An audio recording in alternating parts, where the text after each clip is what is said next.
Aloha one, aloha all. Michael, your friendly neighborhood philosopher.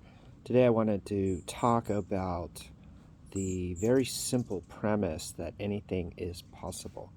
So, if we understand and view reality from whichever perspective resonates with us the most, then what happens is we are justified in believing whatever we believe in. And if we trust our intuition and listen to our feelings, magical things will happen. And when I say magical, I mean magical because we're using our imagination.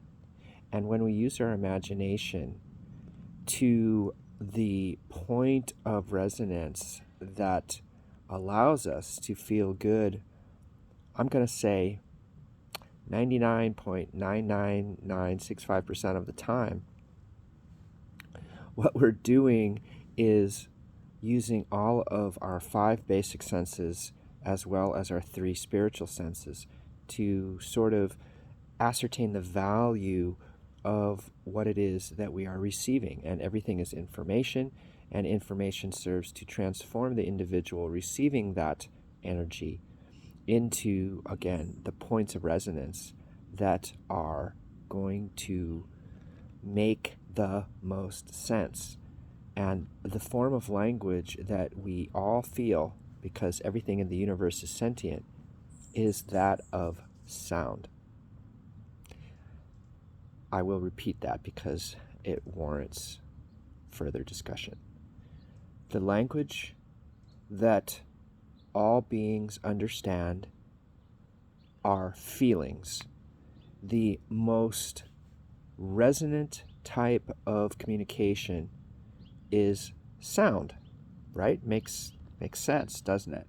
So when something vibrates at a frequency that harmonizes with what it is that we are emanating, then it becomes a part of us. When information becomes a part of us, we realize that we are in a moment of clarity. And it's sort of a transference of a thought into a feeling. So the realization becomes a revelation, re-feeling the presence of God. So whenever you feel the presence of God, or you observe the presence, presents, of light, you are going to either maintain the frequency that you're detecting, or you're going to convert it into the more simplified version of it being sound. All right, guys, I love you. I hope that helps. If you paid attention and you listen to what I'm saying and you keep an open mind and a pure heart, you will know that God loves you dearly. All right, have a beautiful day.